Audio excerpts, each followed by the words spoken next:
Magandang araw sa inyong lahat. Heto na ang latest weather update para sa iba't ibang bahagi ng bansa. Nananatili pa din ang low pressure area sa may silangan ng bansa, habang sa long range forecast ay mas tumitibay ang chance ng development ng posibleng bagong bagyo na papasok sa bansa. Kung gusto mo naman lagi kang informed sa lagay ng panahon, huwag kalimutang mag-subscribe dito sa channel. Sa pinakahuling ulat ngayong araw, ang low pressure area na dating si Kaloy ay nakita sa layong 555 kilometers sa silangan ng Virac, Catanduanes. So kahit isa na itong LPA ay hindi ibig sabihin nito na wala na tayong dapat bantayan. Kahit mahina na ito mula sa dati nitong estado, ang presensya nito sa silangan ng bansa ay mahalaga pa ring obserbahan dahil pwede pa rin itong makaapekto sa daloy ng hangin, sa paligid at sa kabuuang lagay ng panahon sa mga susunod na oras. Sa ngayon, ang mas nangingibabaw na weather system sa malaking bahagi ng bansa ay localized thunderstorms. Kaya ang pangunahing tema ng ating lagay ng panahon ay init, alinsangan at biglaang pag-ulan sa ilang lugar habang tumatagal ang maghapon. Para sa Metro Manila at sa nalalabing bahagi ng bansa, ang inaasahang lagay ng panahon ay partly cloudy to cloudy skies with isolated rain showers or thunderstorms dulot ng localized thunderstorms. Sa madaling salita, maraming lugar ang maaaring magsimula ang araw na maaliwalas, may araw at tila panatag ang panahon. Pero habang tumatagal ang oras at mas umiinit ang paligid, tumataas ang posibilidad ng pagbuo ng makakapal na ulap na pwedeng magdala ng panandaliang ulan o thunderstorm. Ang localized thunderstorms ay hindi sabay-sabay at hindi rin pantay-pantay ang epekto sa bawat lugar. May mga lungsod o bayan na pwedeng manatiling tuyo sa malaking bahagi ng araw, habang ang ibang lugar naman ay pwedeng makaranas ng biglaang buhos sa loob lamang ng maikling panahon. Ganito rin ang paalala sa nalalabing bahagi ng bansa. Dahil localized thunderstorms ang pangunahing sanhi ng mga pag-ulan, hindi pare-pareho ang mararanasan ng bawat lugar. May mga probinsya na pwedeng makaranas ng tahimik at tuyo na kalagayan sa malaking bahagi ng araw, pero may ibang bahagi naman na biglang didilim ang ulap at bubuhos ang ulan. Kaya hindi sapat na tumingin lang sa lagay ng panahon sa isang oras ng araw. Kapag napansin ninyong mas umiinit ang paligid, mas mabigat ang pakiramdam ng hangin, at unti-unting dumadami ang makakapal na ulap, pwede iyong maging senyales ng nabubuong thunderstorm. At kapag naging severe ang thunderstorm, pwede itong magdulot ng mabilisang pagbaha sa mabababang lugar at pagguho ng lupa sa mga mas delikadong bahagi ng terrain. Kahit walang direktang malakas na bagyo sa mismong kalupaan, hindi pa rin dapat minamaliit ang mga localized thunderstorm dahil sapat ang mga ito para magdulot ng lokal na panganib. Ang isa pang mahalagang tandaan ay ang low pressure area na nasa silangan ng Virac, Catanduanes. Sa puntong ito, hindi man ito ang pangunahing binibigyang diin sa kasalukuyang forecast weather conditions ng bansa, mahalaga pa rin ang presensya nito sa mas malawak na larawan ng lagay ng panahon. Kapag may ganitong sistema sa silangan, natural na mas nagiging sensitibo ang atmosphere sa paligid, lalo na kung may sapat na init at moisture na pwedeng magpalakas sa pagbuo ng mga ulap at thunderstorms.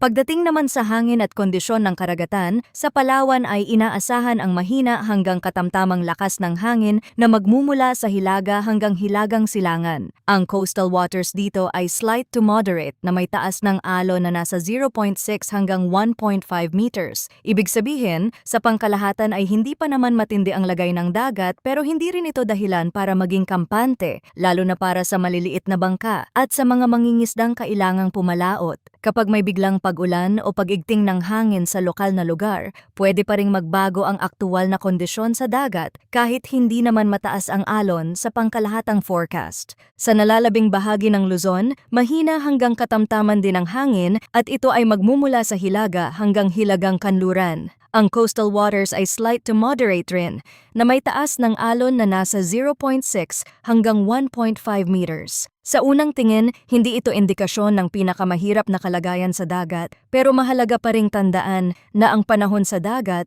ay pwedeng mabilis magbago lalo na kung may localized thunderstorm malapit sa baybayin. Kaya para sa mga may planong bumiyahe sa karagatan o sa mga komunidad na umaasa sa pangingisda, makabubuting obserbahan hindi lang ang general forecast kundi pati ang aktual na lagay ng ulap, hangin at alon bago bumiyahe. Sa natitirang bahagi naman ng bansa, mahina hanggang katamtaman din ang hangin at ito ay magmumula sa timog hanggang timog kanluran. Ang coastal waters ay slight to moderate pa rin na may taas ng alon na 0.6 hanggang 1.5 meters. Sa kabuuan, hindi ito ang pinakadelikadong kondisyon sa karagatan, pero gaya ng paalala sa ibang bahagi ng bansa, hindi pa rin ito dapat gawing dahilan para maging pabaya. Sa usaping dagat, ang pinakamahalaga pa rin ay ang patuloy na pag-iingat, lalo na kung may nakikitang mabilis na pagbabago sa kalangitan at hangin habang nasa biyahe o habang papalaot pa lamang. Kung titingnan naman natin ang extremes ng temperature at relative humidity para sa 24 na oras. Ang pinakamababang temperaturang naitala ay 27.6 degrees Celsius alas 6:30 ng umaga, habang ang pinakamataas ay umabot sa 35.3 degrees Celsius alas 2 ng hapon. Sa relative humidity naman, ang pinakamataas ay 82% alas 5 ng umaga, habang ang pinakamababa ay 44% alas 12 ng tanghali. Ipinapakita nito na kahit sa umaga ay hindi mababa ang init at habang tumatagal ang araw ay lalo pang tumitindi ang init sa paligid. Kasabay nito, ang halumigmig sa hangin ay sapat para gawing mas mabigat sa pakiramdam ang panahon, lalo na sa tanghali at hapon. Ngayon, pag-usapan naman natin ang mas malawak na outlook gamit ang ibang weather models. Ayon sa long-range forecast, may nakikitang development ng kasunod na sistema sa silangan ng bansa. Sa simulation, may posibilidad na ito ay maging bagyo at may senyales na maaari itong mag-landfall o tumawid sa bansa. Mahalaga ang bahaging ito dahil ipinapakita nito na kahit ang kasalukuyang LPA ay humina na at hindi na inaasahang magiging bagyo pa,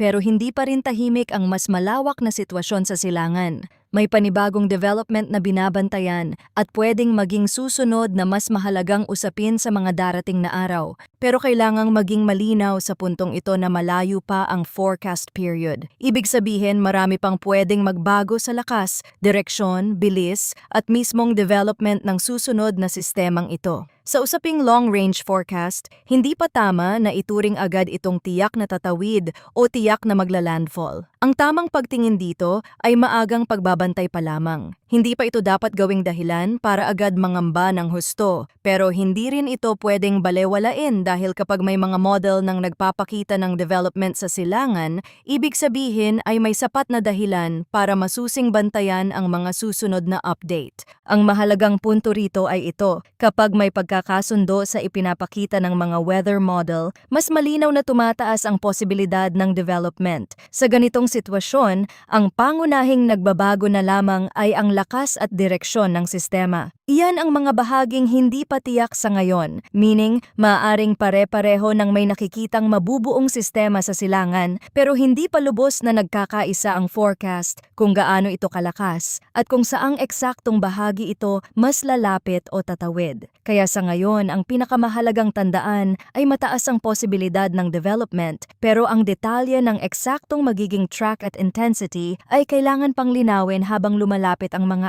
araw.